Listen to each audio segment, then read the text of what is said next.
माय मराठी माय बोलीचं महाचॅनल करावे तेथे अन्न न सेवावे, बुक्का लावू नये भाळा, माळ घालू नये गळा, तट्टा वृषभासी दाना, तृण मागू नये जाना, बुक्का लावू नये भाळा, माळ घालू नये गळा. तुका म्हणे द्रव्य घेती, तुका म्हणे द्रव्य घेती, देती तेही नरका जाती. बुक्का लावू नये बाळा, माळ घालू नये गळा. विठ्ठला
सत्य अस्तेय, ब्रह्मचर्य असंग्रह, शरीर श्रमास्वाद, सर्वत्र भयवर्जनम, सर्वधर्मी समानत्व, स्वदेशी स्पर्श भावना. ही एकादश सेवावी, नम्रत्वे व्रतनिश्चय. गुरुर्ब्रह्मा गुरुर्विष्णु गुरुर्देवो महेश्वरा. गुरु साक्षात् परब्रह्म, तस्मै श्री गुरुवे नमः. ओम नमो जी अध्याय वेद प्रतिपाध्याय. जय जय स्वसंवेद्या आत्मरूपा. देवा तूची गणेशु, सकलार्थमती प्रकाशु. मने निवृत्तिदासु, अवधारी जोजी. पांडुरंगा पांडुरंगा करू प्रथम नमन, पांडुरंगा करू प्रथम नमन, पांडुरंगा करू प्रथम नमन, पांडुरंगा करू प्रथम नमन, पांडुरंगा करू प्रथम नमन, पांडुरंगा करू प्रथम नमन, पांडुरंगा करू प्रथम नमन, पांडुरंगा करू प्रथम नमन.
पांडुरंगा करू प्रथम नमन, दुसरे चरण संतांची या, त्यांच्या कृपादाने कथेचा विस्तारू बाबाजी सद्गुरु दास.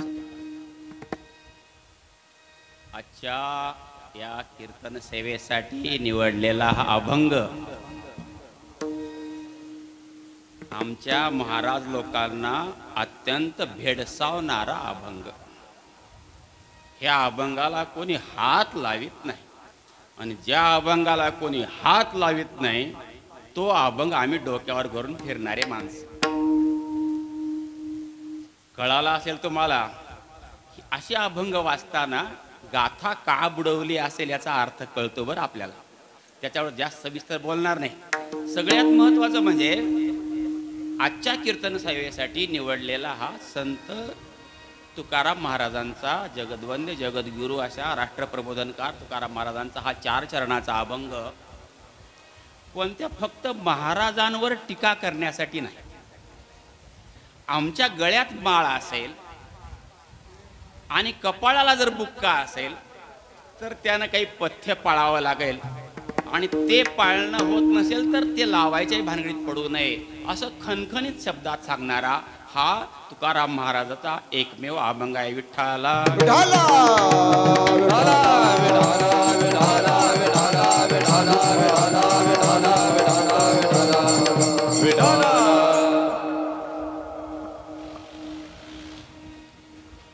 या कीर्तन सेवेमध्ये आम्ही येण्याचं कारणच एक आहे.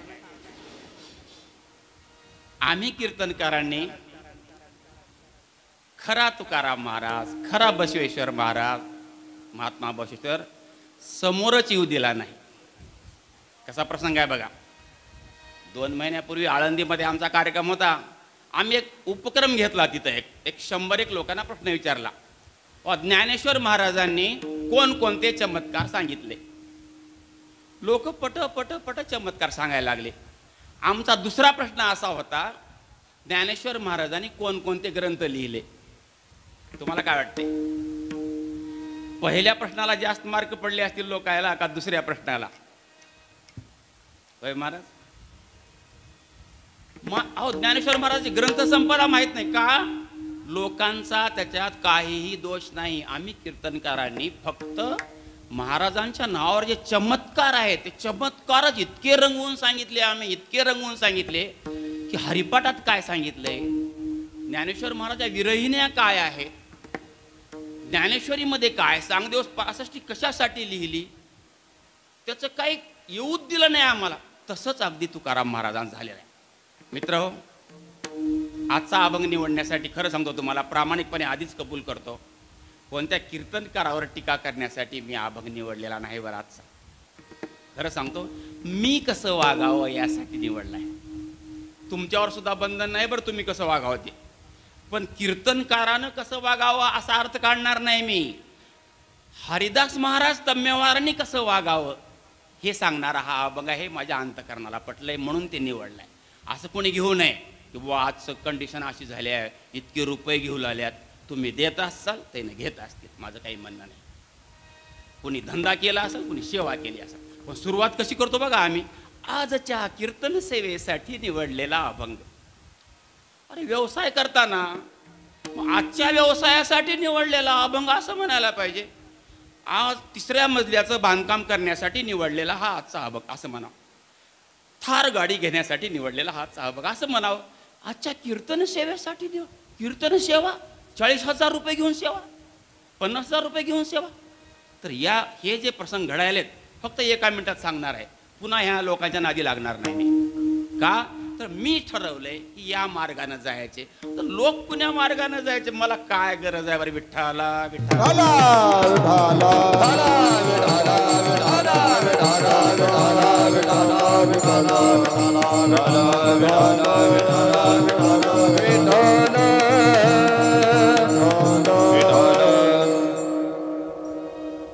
तुकाराम महाराजांचा एक अभंग जर आपण शांत चित्तानं वाचला तर त्या प्रत्येक अभंगाच्या मागे एक इतिहास आहे. बरं, सर्वांचं लक्ष आहे का? आजचं कीर्तन हे करमणुकीचं कीर्तन नाही किंवा विनोदी कीर्तन तर बिलकुलच होणार नाही. पण तुकाराम महाराज एवढ्यापैकी एकानं जरी म्हटलं, अरे तुकाराम महाराज थोडे बहुत समजले बरं, एकानं जरी म्हटलं तर आज माझा येण्याचा उद्देश सफल झाला असं मी समजेल. एकानं जरी म्हटलं तर कसं आहे, तुकाराम महाराजांनी अनेक विषय हाताळले गाथ्यामध्ये, पण सगळ्यात महत्वाचं तुकाराम महाराजांनी तुमचं माझं कुटुंब वाऱ्यावर सोडलं नाही. तुकाराम महाराजाचं अर्थकारण हा एक विभाग आहे आणि ते अर्थकारण समजून घेण्यासाठी आपल्याला गौतम बुद्धाकडे जावं लागेल, त्यानंतर महात्मा बसवेश्वराकडे यावं लागेल आणि मग तुकाराम महाराजाकडे जर आपण आलो तर ते व्यवस्थित समजल. नाहीतर आय हरिनाम सप्ताह आणि महात्मा बसवेश्वर सांगू लागले, ह्या कोमट्याला बोलवूच नका, काही हरकत नाही. बरोबर आहे ना? तर गौतम बुद्ध का सांगावा, थोडक्यात घेतो मी, जास्त सविस्तर घेणार नाही कारण आमची मैफल फार छान जमली आहे. प्रमाण घेणारे स्वरात गायला लागले का नाही, कीर्तनकाराचं पहिलं काम आहे त्यांना चान्स देणं. आपलीच विद्वत्ता जास्त पाजळायची नाही. किती गोड आहेत का नाही आवाज सगळ्यांचे, माझ्या आवाजापेक्षा तर नक्कीच चांगले आहेत. आमचा आवाज म्हणजे दादा कोंडकेच्या जवळपासचा आवाज आहे आमचा. विठ्ठला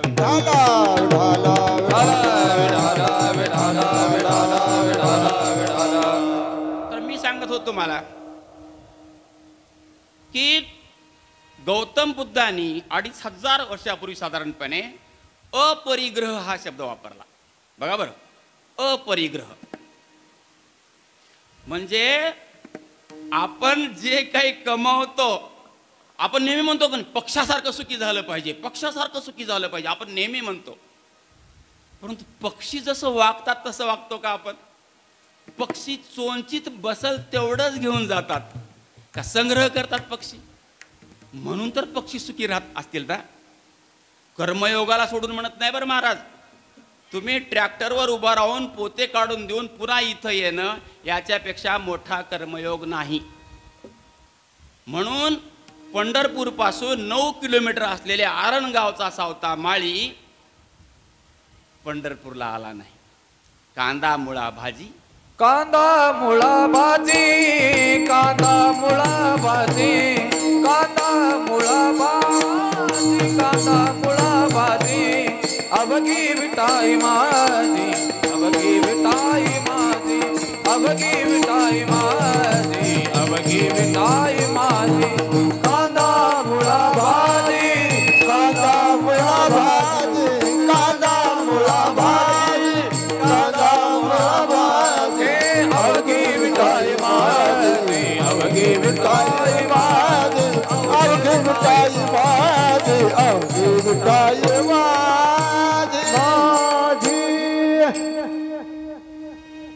सावता माळ्याचा कर्मयोग समजला की तुकाराम महाराज बसवेश्वर लवकर समजतात.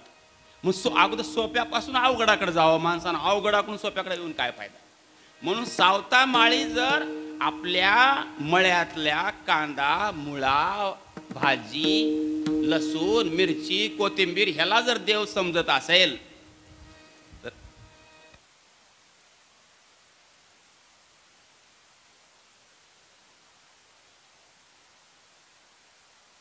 भाजी असं बदलतो ना आवाज लगेच.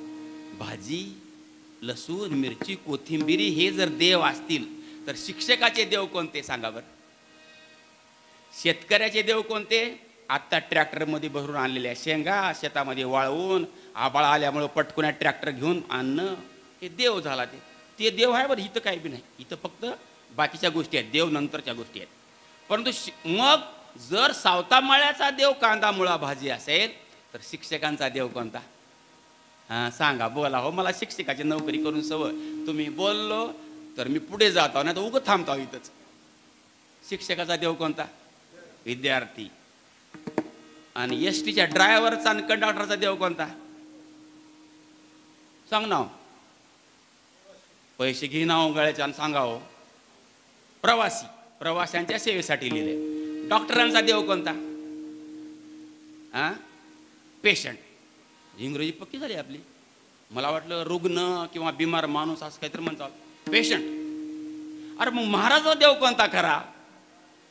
हां महाराजांचा देव कोणता? पैसा. श्रोते समोर बसलेले हे श्रोते आहेत ना, यांना शाश्वत सुखाचा मार्ग सांगितलं तर ती खरी ईश्वर सेवा आहे. आणि कर्मणूक करून, बायाची टिंगल करून, तुमच्या वयाचा, तुमच्या रंगाचा, तुमच्या अपंगात्वाचा उल्लेख करून जर विनोद करत करत गेला, खरं सांगा ती ईश्वर भक्ती मान्य आहे का? मग नामदेव महाराज जे म्हणायला लागले, नाचू कीर्तनाचे रंगी, ज्ञानदीप लावू जगी. मग हसविणारा महाराज, 2-2 तास हसविणारा महाराज कुठला दिवा लावतोय? ज्ञानदीप कुठला लागणार आहे? म्हणून आपण सुद्धा येताना इथं काहीतरी ज्ञान मिळणार आहे, शाश्वत सुखाचा मार्ग आपल्याला समजणार आहे, म्हणून इथे यावं का नाही? अहो, हसायचं जर असेल तर घरी मोबाईलवर आपण हास्याचं तर लावत की, पुढं पुढं हसतंय माणूस तिथल्या जोकला. इथं येऊन काय सांगायचे? गोऱ्या बायका करू नका, ज्यांनी गोऱ्या बायका केल्या त्यांच्या बायका पळून गेल्या, हे सांगायला 40,000 रुपये, ह्याची फीस 40,000 रुपये. म्हणून सांगतो तुम्हाला, या नादाला नका लागू. का लागू त्याचं पुढं सांगतो. अगोदर तुकाराम महाराजांचं अर्थकारण सांगण्यासाठी गौतम बुद्धांचा अपरिग्रह समजून घेतला पाहिजे. अपरिग्रहासाठी मुद्दाम मी चिमण्यांचं उदाहरण दिलं. चिमण्या संग्रह करत नाहीत म्हणून त्या सुखी आहेत. आम्ही संग्रह करतो आणि दुःखात पडतो. दुसरं बघा बरं, बसवेश्वरांची फार सुंदर संकल्पना आवडली. का हे पुढं बसलेले श्रोते आम्हाला कुठल्या कुठल्या जुवाला लावतील आवताला काही सांगता येत नाही. गेल्या आठवड्यामध्ये 15 दिवसापूर्वी थोड सावरगावला सप्ताह होता, शिवनाम सप्ताह, आणि तिथं मला बोलविले आहे की नाही. आता अवघड झालं की नाही, पण मलाही असा चान्स सापडला, 1 महिन्यामध्ये अख्खा बसवेश्वर वाचून काढला. खरं सांगू तुम्हाला काय आवडलं त्यातलं? मला बाकी, ह्याचा अर्थ बाकीचं वाईट होतं म्हणत नाही बरं, बसवेश्वरांच्या विचारातलं दासोह आवडलं मला, दासोह. मग गौतम बुद्धाचा अपरिग्रह, बसवेश्वरांचा दासोह. ध्यानात ठेवा, शिवनाम सप्ताह काही व्यवस्थित चालू आहे समजू नका. इथं जसं आज घेतलेल्या अभंगाला भिनारे महाराज आहेत, तर तिथं बी दासोह न सांगणारेच महाराज जास्त आहेत. दासोह सांगितलं हो, ह्यांचं वस्त्र आपल्या आपल्या हाताने झालं की, कळतंय का? दासोह याचा अर्थ फक्त माणसं जीव घालणे नाही. किती सूक्ष्म विचार आहे बघा. आपल्याला आपल्या गरजे इतकं कमवायचं, एवढं करून थांबायचं नाही. तुमच्या लेकरा बाळांची काळजी घ्या, त्यांच्या लग्नाची, त्यांना लहानाचं मोठं करणं, त्यांचं शिक्षण, त्यांना एखादा व्यवसाय लावून देणं, इथपर्यंत काळजी घ्या ना.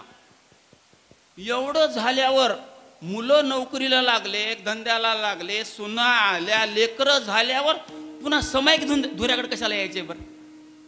सामायिक धुऱ्याचं भांडण म्हाताऱ्यानं काढावं का बरं? एवढं सगळं आपल्या मनासारखं झाल्यावर. दासोह इथं आहे. आणि मग ज्यावेळेस एखादा महाराज 30,000 रुपये, 10,000 रुपये, 5,000, 1,000 रुपये घेतो, तो दासोह सांगू शकत नाही. जसं आजच्या कीर्तनाचा अर्थ, आजच्या अभंगाचा अर्थ सांगू शकत नाही. म्हणून कुणावर टीका करायचं नाही, परंतु पैशाच्या मागं लागल्यानंतर काय होतंय तो सांगणारा अभंग आहे. स्वतःचं तर वाटोळ होणारच, वादच नाही. घेणारा आणि देणारा कुठं जातं तेही सांगितलं. पण याचा अर्थ महाराजांनी पैशापासून दूर जा असं कधीही म्हटलं नाही. फक्त पथ्यपाळा म्हटले महाराजांनी. भिक्षा आणि व्यवसाय काला करी तो गाढव, तुकाराम महाराजांचा अभंग आहे. भिक्षा वेगळा आणि व्यवसाय वेगळं का नाही? दोन्हीचा काला करता येतंय का? नाही करता येत. आणि जर काला करत असतो आपण तर तो गाढव. हे माझं वाक्य नाही, माझी वाणी नाही, तुकाराम महाराज सांगतात. या दोघाचा कालवा करू नका. दुसरं आहे, तुमच्या घरावर तुळशी पत्र ठेवून या म्हणतात का तुकाराम महाराज? नाही. घरी रांडा पोरे मरती उपवासी, काय त्या थोरपण जाळीसी. तुमच्या घरी जर लेकराच्या अंगावर कपडे नाहीत, बायकोच्या अंगावर म्हणजे खायला बिटाला पीठ लागत नाही, त्यांनी काय म्हणून सांगावं बरं? 4 माणसात येऊन काय सांगावे? थोरपण हा शब्द वापरलाय, त्याचा मोठेपणा काय कामाचा? म्हणजे बघा, मग शेवटी कुठे येतात तुकाराम महाराज? जोडून या धन, जोडून या धन, उत्तम व्यवहारे, उदास विचारे वेच करी. धन कमवा, पण निवडणुकीच्या आदल्या दिवशी घेतलेल्या नोटा उत्तम धन म्हणता येत नाही, देणाऱ्यालाही म्हणता येत नाही, घेणाऱ्यालाही म्हणता येत नाही. त्याच्यावर जास्त बोलणार नाही, कारण महाराज आता राजकारणावर बोलाले म्हणतील तुम्ही घेणारे खुश आहो देणारे खुश आहो, मी का उगत मी अभी भी राजी तो क्या करेगा काजी. पण ते तुकाराम महाराजांच्या व्याख्येत बसणारं धन नाही. कीर्तनकारांनी धन घेणं सुद्धा तुकाराम महाराजांच्या व्याख्येत बसत नाही. हे माझ्या पुरता नियम आहे. समजा तुकाराम महाराजांनी 350 वर्षापूर्वी हरिदास तम्यवार नावाचा एक शाना महाराज येईल, त्यानं पथ्य कोणतं पाळावं हे सांगण्यासाठी त्यावेळेस लिहिलेला अभंग आहे. विठ्ठला विठ्ठला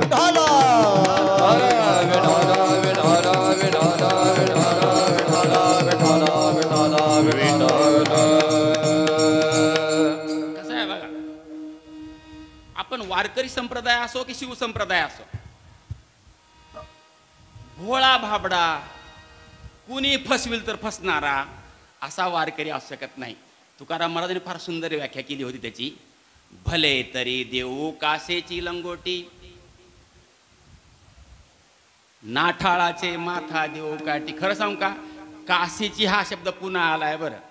खरं सांगू, खरा शब्द काय असो का, भले तरी देऊ.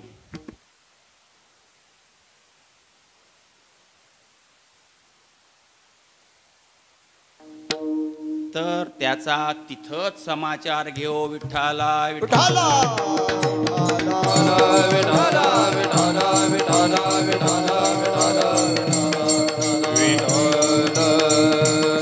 आणि मग आमच्या वारकरी संप्रदायामध्ये या निकषाप्रमाणे जो वारकरी असेल तो साधा असेल का बरं. म्हणून महाराजांनी आपल्या पहिल्या चरणामध्ये म्हटलंय, जेथे कीर्तन करावे, जेथे कीर्तन करावे, जेथे कीर्तन करावे, जेथे कीर्तन करावे,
ते सोप्या शब्दात सामान्यांना समजणारी ही भाषा आहे. तरी पण आमच्या संप्रदायामध्ये खोडीपणा असा नसानसात भरलेली माणसं, तुकाराम महाराज नाही, ज्ञानेश्वर महाराज असतानापासूनची माणसं संतांच्या वचनाची आणि संतांच्या जीवनात घडलेल्या प्रसंगाची अक्षरशः विल्हेवाट लावली त्यांनी. उदाहरण सांगतो तुम्हाला. जेथे कीर्तन करावे तेथे अन्न न सेवावे. याचा अर्थ काय सांगितला माहिती आहे का? इथं उभं राहून जर कीर्तन करत असाल तर इथं बसून जेवायचं नाही, तिकडं बसून जेवायचं. आता काय असा अर्थ आहे का हो? किती म्हणजे तुकाराम महाराजावर अन्याय आहे का नाही सांगा? तुकाराम महाराजाच्या विचाराशी प्रतारणा आहे का नाही? जेथे कीर्तन करावे. तुम्ही तर कुठेही जेवू शकता हो, मी कीर्तन करू लागलोय ना. मी आता तुम्ही जर म्हणलात महाराज जेवा म्हटलात तर मी इथं जेवायचं नाही. कुठे जेवायचं? हे व्यासाची गादी आहे ना, तिकडे जाऊन जेवायचं. पटतंय का तुम्हाला अर्थ? हे नाही हो. बरं, हे पहिल्यांदा घडलं का? असं खूप वेळेस घडलंय. सांगतो तुम्हाला, 2 प्रसंग सांगतो थोडक्यात, मी तुम्हाला या अभंगातलं मर्म कळेल. एकदा काय झालं, पैठणच्या वाळवंटामध्ये उन्हाळ्याचे दिवस होते रणरता आता सारखंच ऊन पायाला पळत होतं वाळू. तिथं अंत्यजाचं म्हणजे महाराजचं मुलगा शिरकत होतं, पळला तर खाली. आणि तिथून कोण जात होतं? एकनाथ महाराज चालले होते. एकनाथ महाराज म्हणजे चालतं बोलतं ब्रह्म हो. महाराजांना राहवलं नाही. महाराज कोणत्या जातीचे? ब्राह्मणाचे. मुलगा कुणाचा रडलेला? अंत्यजाचा महाराज. महाराजांनी पळत जाऊन ते लेकरू कडेवर घेतलं. किती छान प्रसंग आहे हा. प्रसंग काय सांगतो तर आपण जातीभेद पाळू नये हा मॅसेज जातो का दुसरा कोणता जातो? इथं लांडी लबाडी किती आहे बघा. संपली नाही कथा इथं. त्याला कथा दुसरी जोडली पुन्हा लोकांनी. कुणी जोडली तुम्हालाही माहित आहे. कथा अशी जोडली की ते महाराजचं पोरग नव्हतं. विठ्ठलानं महाराजच्या पोराचं रूप घेऊन गेले महाराज. आता मला सांगा, संतांच्या विचाराची ही धूळदान आणि संतांच्या जीवनामध्ये घडलेल्या आचरणाची ही धूळदान जर आम्ही करायला बसलो असलो तर म्हणजे हातात परीस आसन बी भीक मागायची वेळ आहे का नाही? मग अगदी बसवेश्वरांपासून मी खूप प्रसंग सांगेन पण विषयांतर होईल जास्तीत जास्त, थोडक्यात घेतो मी. पण असे कितीतरी प्रसंग आहेत. त्या गाढवाला गंगेचं पाणी पाजलं का नाही, तिथं पुन्हा आणखी गाढव नव्हतं ते, उगा आपल्याला गाढव दिसला तर ते विठ्ठलानं गाढवाचं रूप घेतलं होतं. म्हणजे आपल्या आचरणामधून एकनाथ महाराज जे भूत दयाचा संदेश देणार होते ते गेला बाजूला आणखी. म्हणजे असं ज्या ज्या वेळेस संतांच्या चमत्कारावर आम्ही वर्णन करतो की बघा की आजच्या घडीला महाराज बघा बरं कसा प्रसंग आहे. आजच्या घडीला तुकाराम महाराजांची इंद्रायणीमध्ये बुडवलेली गाथा वर कशी आली हे अर्धा तास रंगवून सांगणारे कीर्तनकार आपण बघितलेत का नाही? मला असा कीर्तनकार पाहिजे की त्यानं गाथा का बुडविली ते सांगावं. विठ्ठला विठ्ठला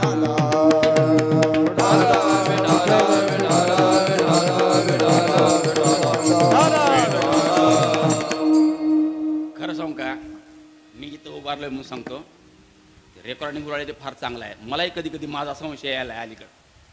आणखीही खोटं बोलण्यामध्ये कीर्तनकार नंबर 2 ला आहेत. 1 नंबर आणखी राजकारण्यांनी सोडला नाही. हो का? एका गावात काय झालं बघा, तुमच्या गावात नाही बरं. असं ज्यावेळेस महाराज सांगतो खरं खरं सांगा ती गोष्ट खरी असते का खोटी असते? ह्या गावात नाही बरं, त्या गावात खोटी असते. असे म्हणून मला असं वाटायला की खरं बोलणारा एक तरी बरं. तुकाराम महाराज असं खोटं बोलत असतील का कीर्तनामध्ये? नामदेव महाराज असले दाखले देत असतील का? काय बी झांबा आणायच्या? तर हे का सांगतोय मी? मॅसेज असा चुकीचा चाललाय. म्हणून आमची इच्छा अशी आहे की बाबांनो, त्या अंबाजोगाईच्या पंडितांनी एक ग्रंथ लिहिला ज्ञानेश्वर महाराजच्या अगोदर बरं. चक्रधरांचं लीळाचरित्र लिहिलं. बरे ज्ञानेश्वर महाराजांची ज्ञानेश्वरी झाली, बरेच रचना झाली आता सांगितलेली. ज्ञानेश्वर महाराजांच्या सोबत असलेल्या सगळ्या संतांनी अभंग रचले. अगदी वेश्यांच्या मुलीसहित रचले. गाथा तुकारामाचीच काय झाली बुडवायला? ज्ञानेश्वरी बुडविली नाही, कुण्या हरिपाठ नाही बुडवायला. अरे गाथाच का बुडविली? विठ्ठला विठ्ठला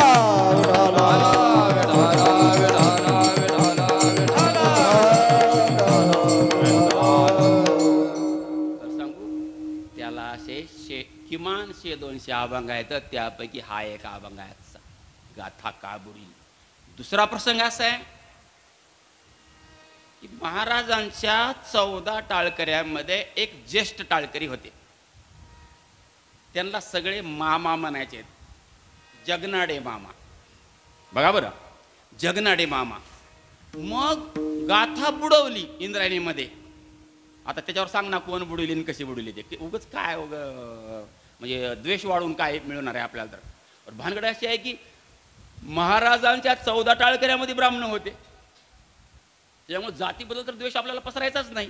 सगळ्या जाती एका मनानं राहावं असं आमची इच्छा आहे ना. म्हणून जातीवर न विषय जाऊ देता जगनाडे मामाने काय केले, संत जगनाडे मामांना काही अभंग पाठ होते. ते पाठ असलेले अभंग त्यांनी लिहून काढले आणि गावोगाव फिरून तुकाराम महाराजांचे अभंग जमा केले. ध्यानात ठेवा. आणि मग ती गाथा जगनाडे मामाच्या तेल्याच्या जगनाडे मामाच्या हस्ताक्षरातली गाथा आहे ती. आणि ती नेऊन तुकाराम महाराजांसमोर ठेवल्यानंतर तुकाराम महाराजांनी आपलं अनुष्ठान सोडलं. आता खरं सांगा, हा प्रसंग दोन्ही पद्धतीने सांगता येते. माता इंद्रायणी प्रसन्न झाली आणि तिनं तुकाराम महाराजांची गाथा अशी आदरवरी दिली. ऐकायला किती छान वाटते हो. हे जर रंगवून सांगितलं मी तर मला गॅरंटी आहे तुम्ही 10,000 नक्की घेणार.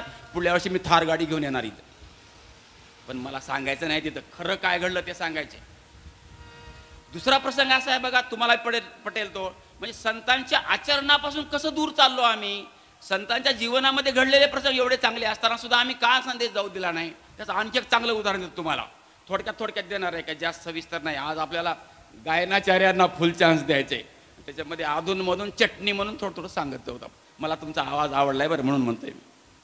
तर दुसरा प्रसंग असा आहे की तुकाराम महाराजांसोबत 14 टाळकरी असायचे. तुकाराम महाराज गावोगाव फिरायचे.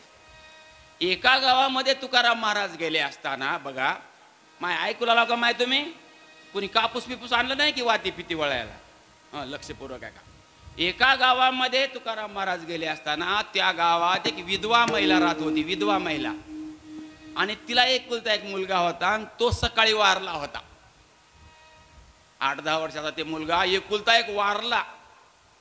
आता काय शोक होते, पोटात आग कशी पडते त्याचा अनुभव आहे मला, म्हणून ते जास्त रंगवून सांगणार नाही. पण भानगड अशी आहे की ती इतका शोक करायला लागली, तेव्हा शेजारच्या एका महिलेनं सांगितलं की बाई, आणि तुकाराम महाराज आल्यात आपल्या गावाला आणि ते लई मोठे संत आहेत म्हणा, आणि त्यांची कृपा झाल्यावर काय सांगता ते लेकरू उठून बी उभा राहील. बघा बरं कथा कशी आहे मूळ. आणि मग त्या माऊलीनं अहो का माणूस कसं होतंय, व्याकुळ होतंय, अगतिक होतंय. त्याला कुणी सांगितलेलं खरं वाटतंय. बरोबर आहे का. आपल्याचं कुणी आजारी पडलं की ज्या डॉक्टरचं नाव सांगेल त्या डॉक्टरकडे आपण जातोच की. त्या महिलेनं आपल्या लेकराचं कलेवर घेऊन ती तुकाराम महाराजांकडे आली. ध्यानात ठेवा, इथपर्यंत कथा सारखी आहे. इथून 2 फाटे फुटतेत. एका महाराजांनी सांगितलं, तुकाराम महाराजांनी त्या मुलाच्या असं अंगावर हात फिरवल्याबरोबर पोरग तटकन उठून उभं राहिलं. संपली कथा. पण दुसऱ्या महाराजांना सांगितलं की तुकाराम महाराजांनी त्या महिलेला बाई चिमुडभर मोहऱ्या घेऊन ये म्हणून सांगितलं. बरोबर आहे का महाराज. चिमुडभर मोहऱ्या घेऊन ये. तिला म्हटलं चिमुडभर मोहऱ्या आत्ता आणते, पटकन उठते लेकरू आपलं. ती निघाली. महाराज थांब बाई, असं जाऊ नको पटकन. मग काय झालं, अशा घरच्या मोहऱ्यान की ज्या घरात आतापर्यंत कुणीच मेलं नाही. तिला वाटलं हे बी सोपंच आहे. गेली घेऊ पटकन. माणूस रागात, प्रेमात आणि शोकात खूप चुकतंय बरं. मी सुद्धा चुकतो, तुम्ही कोणीही चुकतं. त्या महिलेला वाटलं आता लगेच आपल्या गावात कुणाचं एखादी घर तर सापडलंच की नक्की. ती पहिल्या घरला गेली. माय मोहऱ्या आहेत आहे माय. पण 2 वर्षापूर्वीच आमचा सासरा गचकला की माय, नाहीतर दिले असते मोहऱ्याला. काय नाही, एवढ्या मोठ्या मोहऱ्या आहेत आई. मग काय हरकत नाही. दुसऱ्या घरी गेली. खरं सांगतो, दुसऱ्या तिसऱ्या घरी म्हणायला मला का 10:30 वाजवायचेत का, थोडं लवकर संपवतो ना गोष्ट. तिनं 10-12 घरं केल्यानंतर तिला कळालं की अरे प्रत्येकाच्या घरी कधी ना कधी माणूस मेलेलाच आहे. आपल्या गावात, आपल्या गावात एकही घर नाही असं की ज्या घरी कोणी माणूस आतापर्यंत मेलाच नाही. काय झालं असेल पुन्हा. मग तिला वाटायला लागलं की माणसाला मरण हे चुकणारच नाही. कोणी लहानपणी मरल, कोणी तरुणपणे मरल, कोणी म्हातारपणे आमच्यासारखं लोकाला त्रास देऊन देऊन मरल, कोणी बाजत पडून मरल, कोणी विमानात मरल, कोणी अतिरेकाच्या गोळ्यात मरल, कोणी सामायिक धुऱ्याच्या भांडणात मरल, कोणी कोर्टात मरल, कोणी नरड दाबील, कोणी फाशी घेईल. पण प्रत्येकाला मरण आहे हे कधी कळालं तिला. 5-25 घरं झाल्यानंतर. आणि मग ती माऊली वापस आली. काय केलं असेल तिनं, महाराजाला भांडली असेल का, नाही महाराज माझं चुकलं, सांगा बरं काय महाराज माझं चुकलं आणि माणसाला मरण आहेच बरं, मला कळालं आता आणि मला माफ करा असं म्हणून त्या महिलेनं त्या लेकराचं प्रेत घेऊन गेली आणि त्याचा अंत्यविधी केला.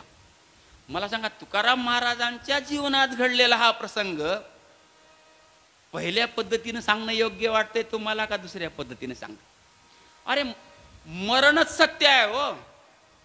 मी बऱ्याचदा म्हणतो की बाबा मी कीर्तन करून घरी जाईपर्यंत गॅरंटी नाही, असं म्हटलं की लोक इतके खुश होत येतं, अरे त्यानं घरी जाई पण काही खरं नाही, ह्याच्याबरोबर आलेल्या मनोहर पाटलाचंही खरं नाही, त्या चॅनलवाल्या राजासाहेब कदमाचंही खरं नाही, या तिघाचं बी काही खरं नाही असं तुम्हाला वाटते. पण लक्षात असू द्या, तुमचंही काही खरे नाही बरं. विठ्ठला विठाला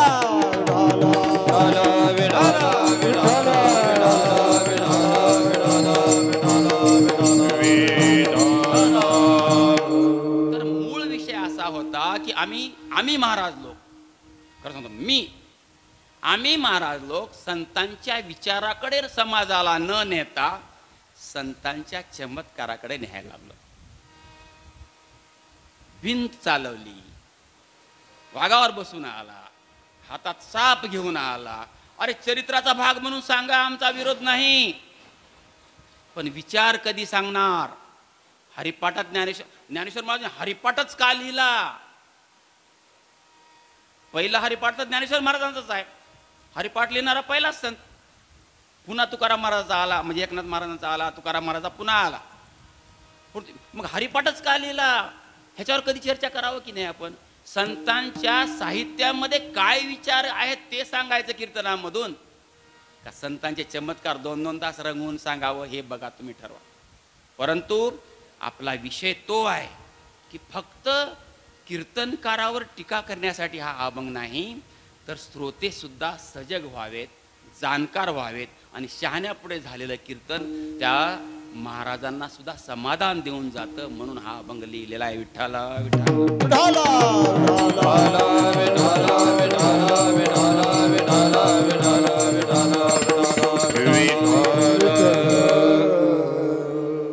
जेवणाबाबतचा विषय हाताळलाय पहिल्या चरणामध्ये महाराजांनी. बघा कसा आहे, अलिखित एक नियम आहे, तुम्ही आम्ही सगळेच पाळतो बरं. एक नियम अलिखित, जेवणाबद्दलचे 3 निकष आहेत.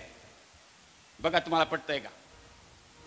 पहिला नियम, काही घरी किंवा काही ठिकाणी न बोलावता जेवायला जावं. बरोबर आहे, मान्य आहे? न बोलावता जेवायला जावं. काही घरी बोलावलं तरच जेवायला जावं. हे मी फार मोठा अध्यात्म सांगलो असं समजू नका बरं. तुम्ही हे वापरता, हे तत्व सगळेच वापरतो आपण, तुम्ही सगळे. काही घरी न बोलावता जावं, काही ठिकाणी बोलावलं तरच जावं, पण काही ठिकाणी बोलावलं तरीही जाऊ नये. विठ्ठला विठ्ठला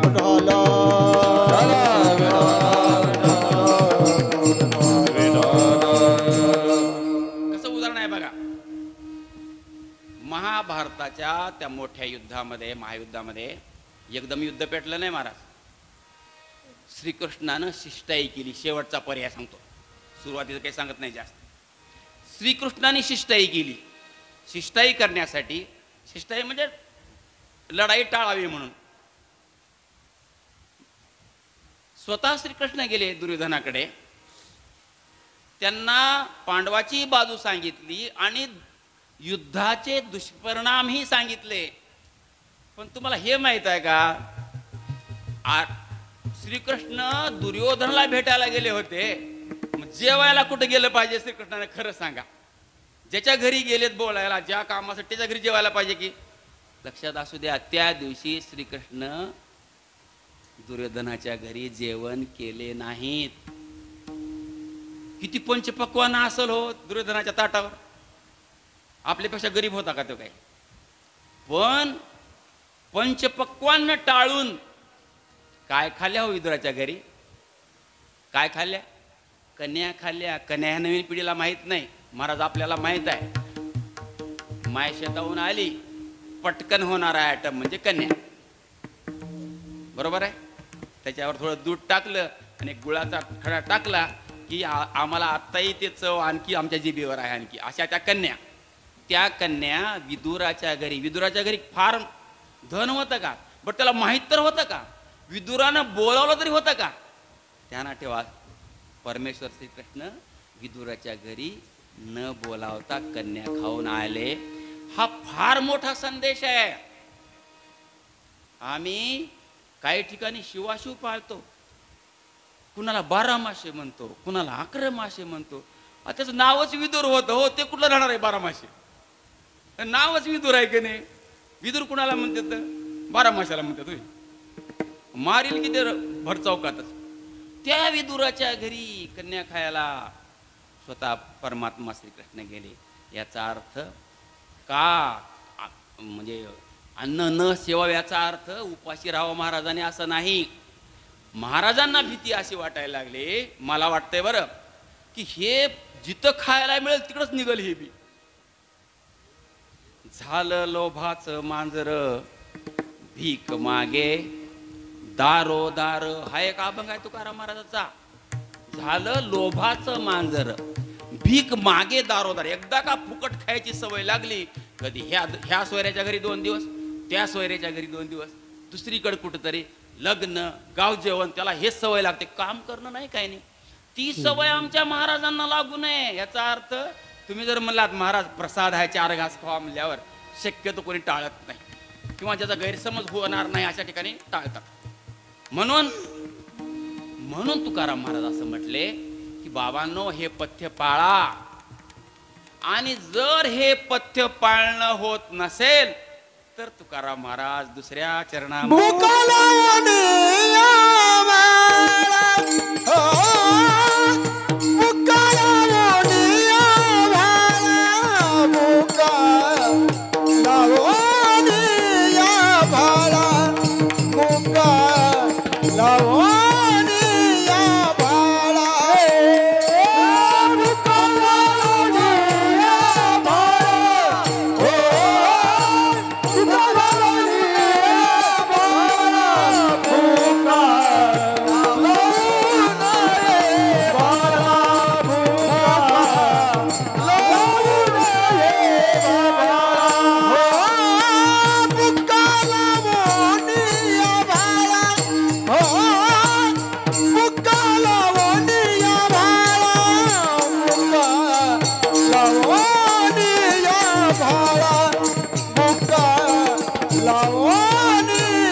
कपिल महाराज ना,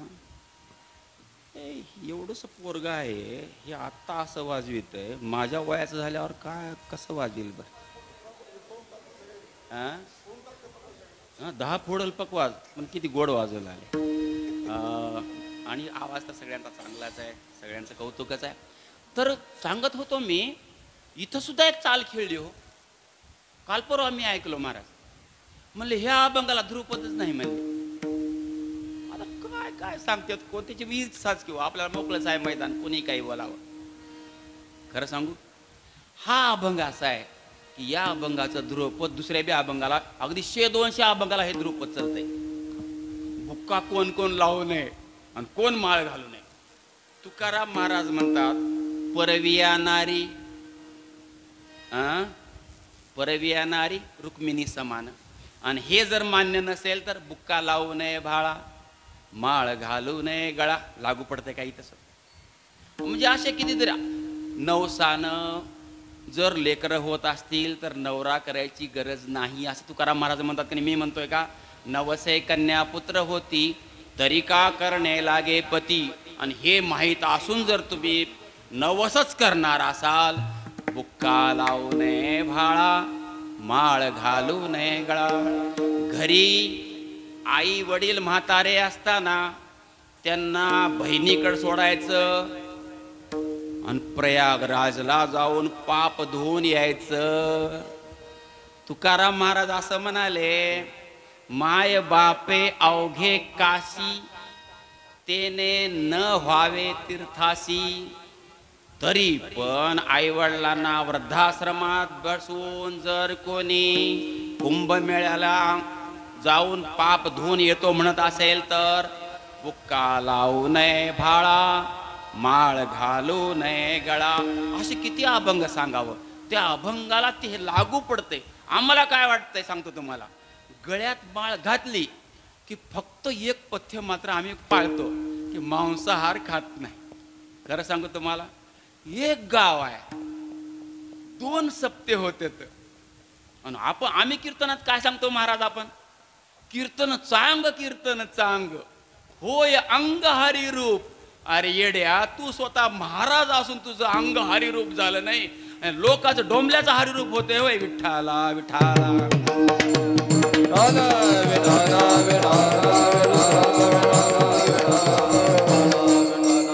माझा म्हणण्याचा उद्देश कुणावर टीका करावा असं नाही बरं, पण स्पष्टपणे बोलण्याचा स्वभाव आहे. त्याच्यामुळं बऱ्याच आता काय करू, माझी बी चूक. आता लागले आहे सवय, लागले वळण इंद्रिया सकळ.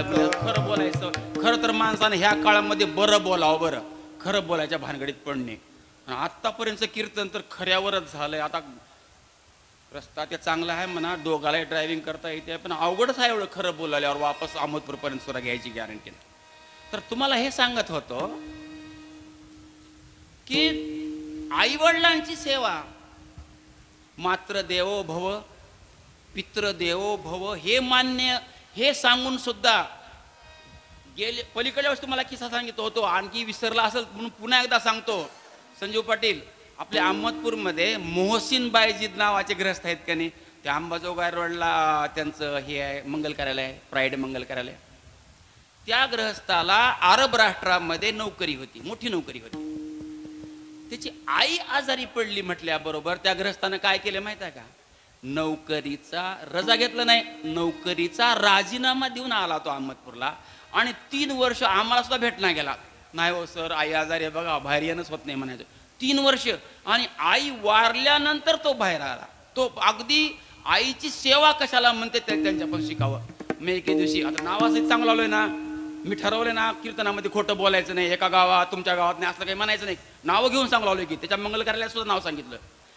मोहसिन बायजीदला मी असं म्हटलं, मोहसिन बायजीद एवढ्या वृद्धाश्रमाला भेट देतो हो मी, कमीत कमी 50-60 वृद्धाश्रम पाहिले असतील बरं, नाही म्हणत नाही मी, पण मला आणखी कुठं मुसलमानाचं म्हातारी दिसली नाही त्या वृद्धाश्रमात. मी म्हणलं मोहसिन बायजीदला, बायजीद काय भानगड आहे, वृद्धाश्रमात मुसलमानाचे का नसतात? तर त्यांनी काय म्हणले माहित आहे का, त्यांनी म्हणले सर आमच्या पुराणामध्ये असं लिहिलंय, माँ के कदमों तले जन्नत नसीब होती है, बाप जन्नत की चाबी है असं लिहिलंय म्हणा. आपल्यात काय बी लिहायला नाही. आई वडिलाबद्दल काही न्याय नाही. त्यांच्या 2च वाक्य लिहिलेत, तर कुठंच वृद्धाश्रमात म्हातारी भेटणार. आणि आमच्यात एवढे मोठे ग्रंथ लिहून मातृदेवो भव पितृदेवो भव आता म्हटलेले तेने न व्हावे तीर्थ अशी सगळं सगळं आलं, तरी पण कुणाची माय लेकीकड बहिणीकडं आहे, कुणाचा बाप वृद्धाश्रमात आहे, घरी कोण कोण आहेत मग हे 2 म्हातारी आहेत म्हणलं घरी, नाही ते आमच्या बायकोचे मायबाप आहेत म्हण. मग ह्याच्या घरी जे म्हातारे आहेत ते कोण आहेत, ह्याचा अर्थ त्यांना पोसू नये असं म्हणत नाही बरं. मी तर म्हणतो बायकोचेही मायबाप आणि आपलेही मायबाप आपल्या घरी राहायला काय हरकत आहे, तिथे का वृद्धाश्रम सुरू करायचे का आपल्याला, पण त्यांनाही आधार वाटावा ना लेकीच्या घरचा. तर सांगायचा उद्देश असा की म्हणजे आम्ही हे का घडलं आपल्यात, सांगतो तुम्हाला. हे घडण्याचं कारण आम्ही आहोत, आम्ही कीर्तनकार. का हे सांगितलंच नाही कधी. अहो कीर्तनकाराचे जर बाप जर बहिणीपाशी असतील तर तुम्हाला काय सांगायचं, विठ्ठला विठ्ठला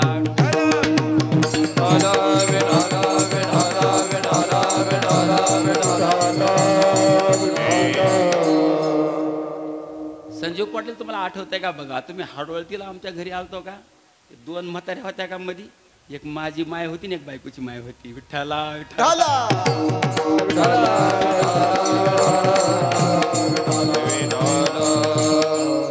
सांगायचा उद्देश असा की कीर्तन परंपरा ज्या कामासाठी सुरू केली आहे, पटतंय का बघा तुम्हाला. विषयांतर होला तर सांगा बरं महाराज, तुम्ही तर खरं सांगता मला माहित आहे. विषयांतर न होऊ द्या, मला हे सांगायचंय की कीर्तन परंपरा सुरू कशासाठी केली, फक्त कीर्तन चांग किंवा कलियुगी उद्धार हरिनाम एवढंच नाही रे बाबांनो. कीर्तन ऐकताना सगळ्याचा विसर पडला पाहिजे. माझा अहमदपूरला मेन रोडला प्लॉट आहे त्याचा विसर पडला पाहिजे, माझ्या पासबुकावर 8 अंकी संख्या आहे त्याचा विसर पडला पाहिजे, माझ्याकडे फार मोठी गाडी आहे त्याचा विसर पडला पाहिजे, तर कीर्तन चांग. होय अंग हरिरूप, हां हरिरूप कुणाला म्हणावं सांगू का तुम्हाला. कीर्तनात आल्याबरोबर जे झोपी जाते त्याला तर म्हणावं का वाटतंय मला, होय अंग हरिरूप. त्यानं सगळ्याचा विसर पडला. विठ्ठला विठ्ठला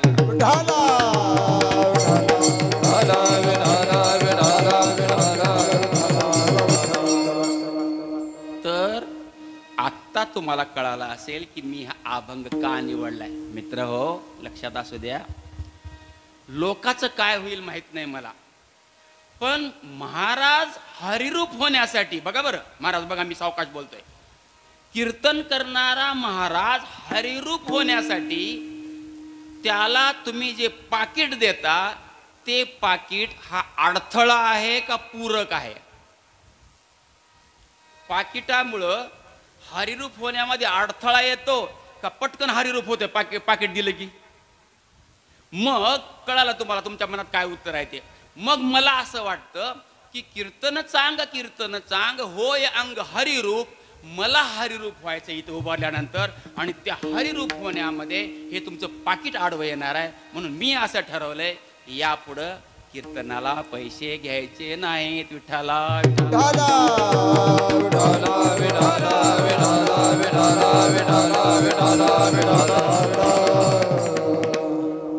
2 मिनिटात प्रसंग सांगतो माझा. माझे वडील पण कीर्तन करायचे, ती बी कुणाचा रुपये घेत नव्हते, त्याच्यामुळे तेही जास्त प्रसिद्ध नव्हते. साधा महाराज किंवा पैसे घेत नाही, मी साधा महाराज. यंदा मोठा सप्ताह करायचे म्हणतो आपण. मोठा सप्ताह करायचे म्हणजे काय करता, लोकाला चांगलं मंगळ जीव घालता गोरगरीबाला. नाही, आपण दरवर्षी 2000चा महाराज बोलावतो. यंदा काय करायचं, मोठा सप्ताह करायचे. यंदा सरकारनं सोयाबीन आयात केलं नाही, सोयाबीनचं तेल, रिफाईंडचं तेल. यंदा सोयाबीनला 12,000 भाव मिळणार आहे. चला मोठा सप्ताह करा. स्वप्न बघलाव का तुम्ही, जूनमध्येच आयात करताय सरकार रिफाईंड तेल आणि सोयाबीन तेल, त्याच्यामुळे सोयाबीनचा एवढाच भाव होतो दरवर्षी. समजा शेतातलं उत्पन्न वाढलं तर आम्हाला वाटतं की यंदा सप्ताह मोठा करावा. पण खरं सांगू तुम्हाला, सप्ताह मोठा करायचं म्हणजे गोरगरिबाला चांगलं जेवण देणं, ह्याला मोठा सप्ताह म्हणा वाटते मला. ह्या लोकाला प्रेमानं वागणूक द्या. काही ठिकाणी बघितलं हो, ह्या टाळकऱ्याला जेवायला वाढते तर ह्याच्या पत्राळी खालून वरणातलं पाणी जातंय. कुणाचे, आमच्या टाळकऱ्याच्या. बघा महाराजावर कशी तुपकट कळा असते हो, वाळून चालत हो का, बघा हो का एकाच्याच चेहऱ्यावर कळा कशी आहे बघा का. ह्याच्या भातातलं वरणातलं पाणी जसं वाळूतून पाणी जाते का, तसं भातातून वरण निघून जाते, ह्याच्या ताटातून जाऊन त्याच्या ताटाखाली जाते. असं करत करत शेवटच्या पंक्तीत येते. अरे बा तुम्हाला कोण सांगितले पंगत घ्यायला? अरे बघा रे हे कळा कशी झाली ह्या लोकांवर. महाराज मात्र तेलकट तुपकट आहेत, पण टाळकरी मात्र कुपोषित आहेत. म्हणून माझं मत आहे, तुम्हाला जर मोठा सप्ताह करायचा असेल तर महाराजाला जास्त पैसा दिल्यामुळं मोठा सप्ताह म्हणता येणार नाही. अशा लोकांना सांगतो, तुम्हाला कीर्तन परंपरा जी टिकली आहे लक्षात असू द्या. महाराज बघा तुम्हाला पटतंय का? कीर्तन परंपरा महाराजामुळं टिकली नाही. कीर्तन परंपरा ह्या पकवाजामुळं, ह्या टाळकऱ्यामुळं, ह्या चाल म्हणणाऱ्यामुळं, हार्मोनियम वाजवणाऱ्यामुळं, विनेकऱ्यामुळं टिकली आहे. म्हणून तुम्हाला हात जोडून विनंती आहे बाबांनो, ह्यांची काळजी घ्या. हे न म्हणले लय मस्त सोय झाली म्हणले की सप्ताह मोठा झाला समजायचं. किती मोठा महाराज आणला होता, तो हेलिकॉप्टरमध्ये बसून आला का? काही महत्व नाही. प्रत्येक महाराज तेच सांगणार आहे, काही वेगळं सांगणार नाही. फक्त आमच्यासारखं एखादी आगावर राहते जे की तुकाराम म्हणजे सगळ्या महाराजांना भीती दाखवणारा अभंग निवडते आणि फजिती करून घेते स्वतःची. विठाला विठाला विठाला विठाला विठाला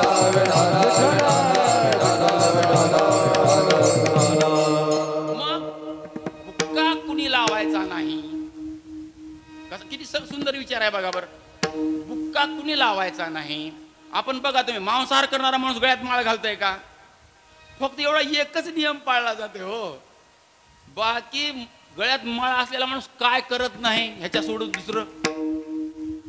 खात्री मी तर देऊ शकत नाही, लोकांची नाही, माझीच खात्री देऊ शकत नाही. तर तुम्हाला सांगत होतो, माझे वडील पैसे घेत नव्हते. मी नवीन कीर्तन करायला सुरुवात केलो. गाडी नव्हती, काय नाही, एसटीनं जायचं. मला वाटायचं काय खर्च आहे, वडील पैसे घेत नव्हते, आपण बी घेऊन ये. मी घ्यायचं नाही. पुन्हा काय झालं, मोटरसायकल घेतली महाराज. मोटरसायकलला जास्त पेट्रोल लागत नाही म्हणून मी म्हणायचं हे काय नाही, राहू द्या राहू द्या. आता काय केलं यात, कार घेतल्यापासून तुमच्याही मनात पाप आणि माझ्याही मनात पाप. लाज वाटली मला गेल्या वर्षी. खरं सांगतो तुम्हाला, मी गेल्या वर्षी नग म्हणत होतो. कोण होत होते मला पैसे देणार गेल्या वर्षी? गेल्या वर्षी संजीव पाटील नग नग म्हणताना सुद्धा पाकिट दिले नाही. गुरुजी पेट्रोल पुरते तर राहू द्या. पाकिट घरी जाऊन बघितलो, मध्ये 1000 रुपये निघाले. विठ्ठला शपथ सांगतो तुम्हाला, मी खोटं बोल नाही. किनीच्या लोकांनी मला गेल्या वर्षी कीर्तनात किती रुपये दिलेत? 1000. पेट्रोल पुरते. अहमदपूरहून किनीला यायला 1000 रुपयाचे पेट्रोल लागतंय. वा रे वा, कुठला हिशोब आहे तुमचा? म्हणून तुकाराम महाराज तिसऱ्या चरणामध्ये म्हणतात, हे तट्टाव्रज बासीदाना तट्टाव्रज बासीदाना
माझं वय 68 आहे आणि माझ्या वयाचे 10-12 माणसं दिसू लागले तिथं. आमच्या लहानपणी कसं होतं महाराज, सायकल जर दिसली आम्हाला सायकल तर 2-2 किलोमीटरच्या मागं पळायचं आम्ही. सायकल हो, लई येडे लोक आम्ही. आता तुम्ही हुशार हो, आता तुम्ही पळणार गेला. मग का पळायचं माहिती आहे का? आमच्या काळात 2च वाहनं होते, एक बैल आणि एक घोडं. तुम्ही जुने वाडे बघा तुमच्या गावातले, त्याला कडे आहेत बाहेरून, आहेत का कड्या? ते नुसते बैल बांधायला नव्हते, ते सोयरा कोणता जर घोड्यावर बसून आला तर ते घोडं तिथं बांधायचं. आपण जसं आता हे केलं का नाही पार्किंग, तसं आमचं घोड्याची आणि बैलाची पार्किंग होती. गाढवाचा मात्र काही फार आगावपणा केला तर वापर करायचा आम्ही. लईच त्यानं काहीतरी आगावपणा केला समजा गावात, त्यावेळेस मात्र गाढवाचा वापर करायचा. पण इतर वेळी मात्र हे पण काय सांगू, इतर वेळी मात्र बैलाचा, बैल कोणतं तरणगोर राहत नव्हतं, आऊत ओढून ओढून थकलं त्याला पाटाळ करायची, आधी पोतं पितं टाकून लेकरं बसून आणि मग निघायचं त्या बैलावर बसून. म्हणजे मी वापरलोय बरं बैल, घोडा आणि उंट. तुकाराम महाराज कसा विचार करतात बघा, त्या काळामध्ये आज म्हणजे 50 वर्ष 60 वर्षापूर्वी जर मी बघितलोय घोडे आणि बैल, तर 350 वर्षापूर्वी तेच असेल. त्यावेळेस तर रस्ते बी नव्हते की नीट. आणि म्हणून महाराज लोक त्यावेळेस कशावर बसून येत असतील, बैलावर आणि घोड्यावर. म्हणून तट्टा म्हणजे घोड, तट्ट्याला दाणा देऊ नका आणि वृषभ म्हणजे बैलाला चारा देऊ नका. आता अर्थ काय काढायचा त्याचा? आता तर आम्ही बैल नुसते पैसे नाही, तर आता असा अर्थ निघतो माझ्यासाठी बरं, दुसऱ्या महाराजासाठी नाही. तर आता असा अर्थ निघतो की तम्मेवार गुरुजीनं ह्याच्या पुढं डिझेलचे किंवा पेट्रोलचे सुद्धा पैसे घ्यायचे नाही, तरच तम्मेवार गुरुजीला हा अभंग समजला असा अर्थ होतो. विठ्ठला विठ्ठला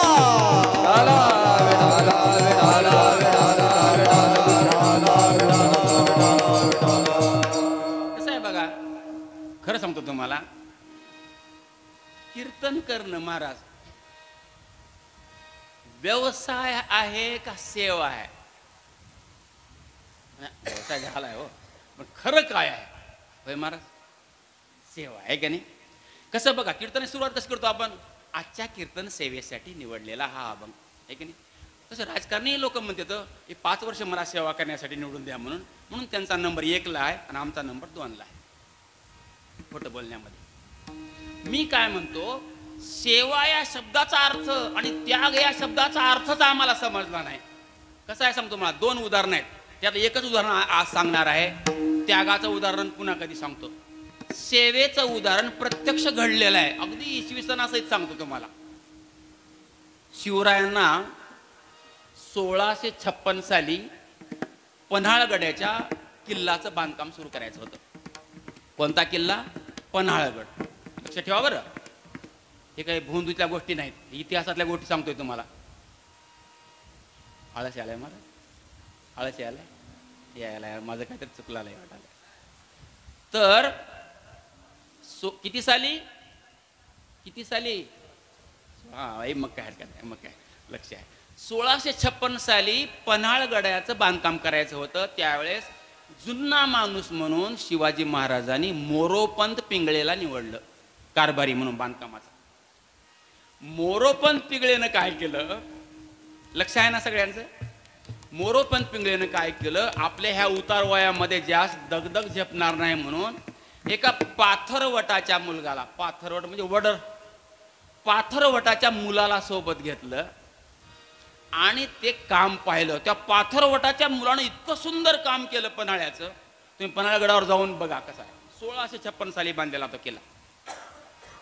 आणि मग शिवरायांकडे मोरोपंत पिघळलेली स्तुती केली त्या पाथरवटाच्या मुलाची. नाही म्हणजे हे पोरग पाथरवटाचा आहे पण फार हुशार आहे किंवा म्हणजे त्या काळातला इंजिनियर म्हणता येईल, इतकं हुशार होता तो. तुम्ही बघा पन्हाळगडाचं काम काय झालं पुढं. मग महाराज जंजिऱ्याच्या किल्ल्याकडे गेले.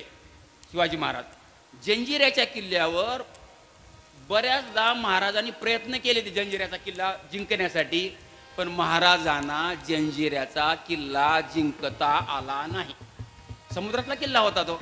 मग महाराजांना असं वाटायला लागलं की असा एक जलदुर्ग आपल्या स्वराज्यामध्ये असला पाहिजे. बघा बरं, मी सावकाश सांगायला तुम्हाला कळावं सेवा कशाला म्हणतात ते.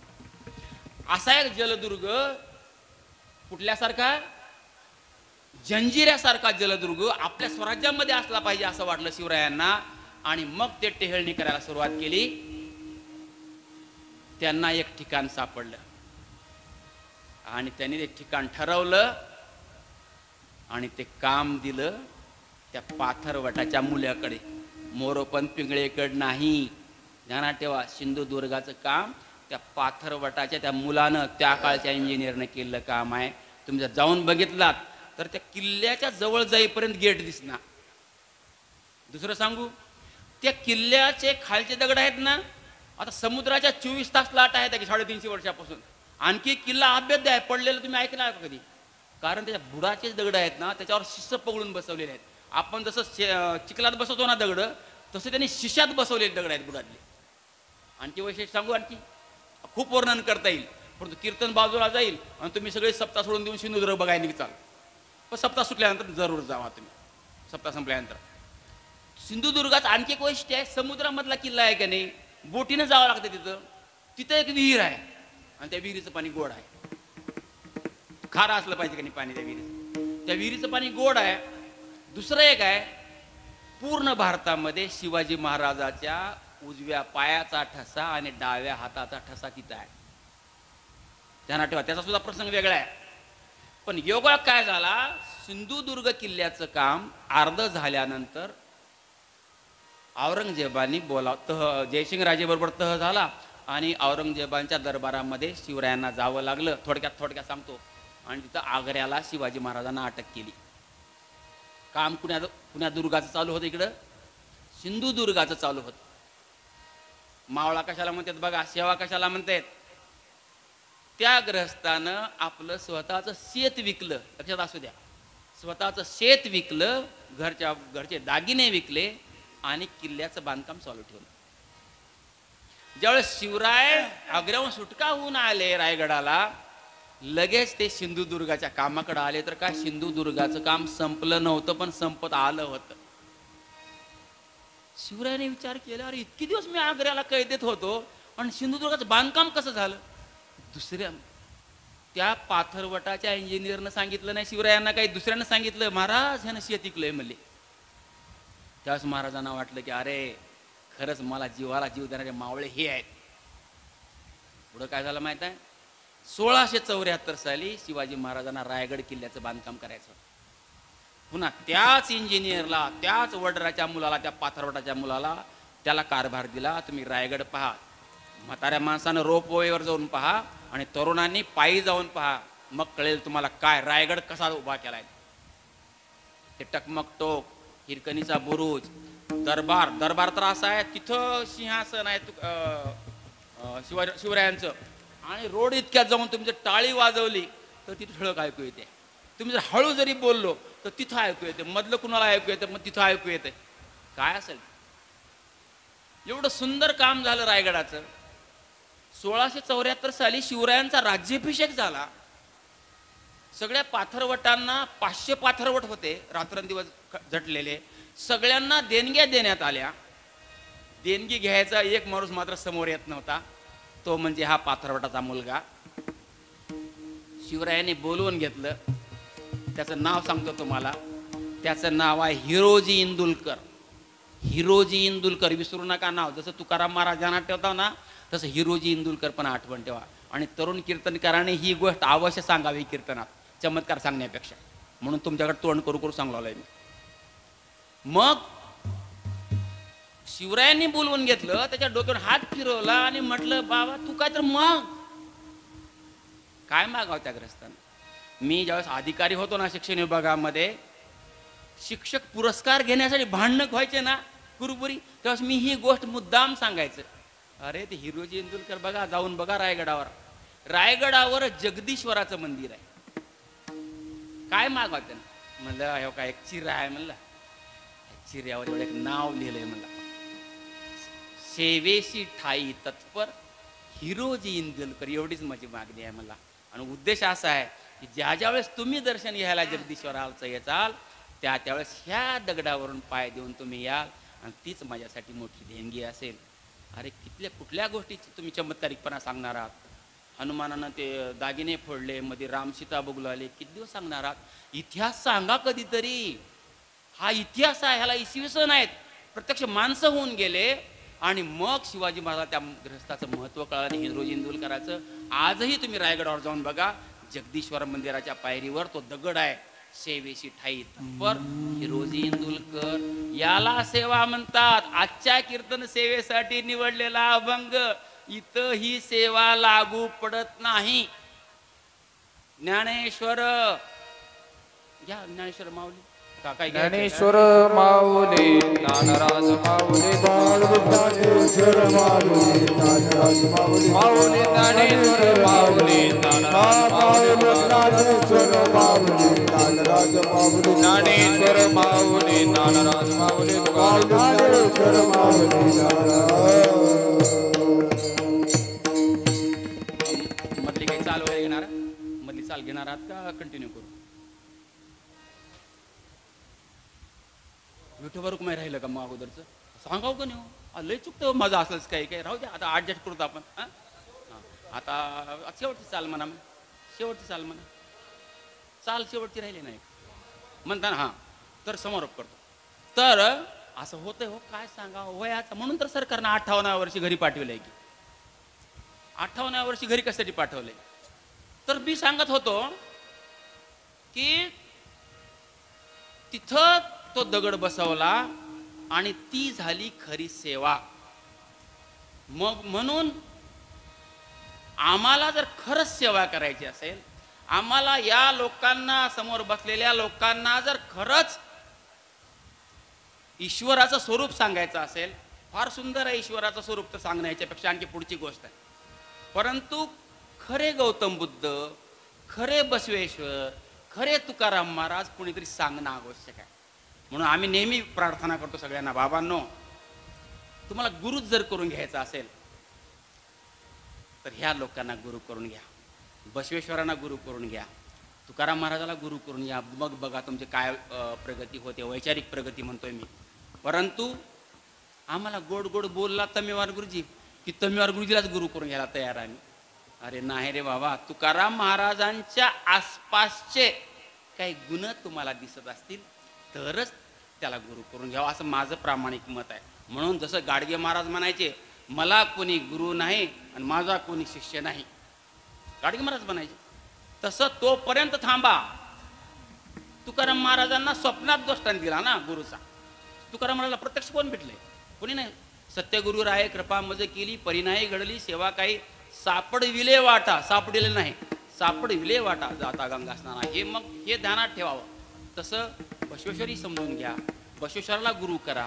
बसवेश्वरांच्या विचाराच्या आसपास भेटला तर त्याला गुरु करून घ्यावं. तुकाराम महाराजांच्या आसपास दिसला कोणी तर त्याला गुरु करून घ्यावं.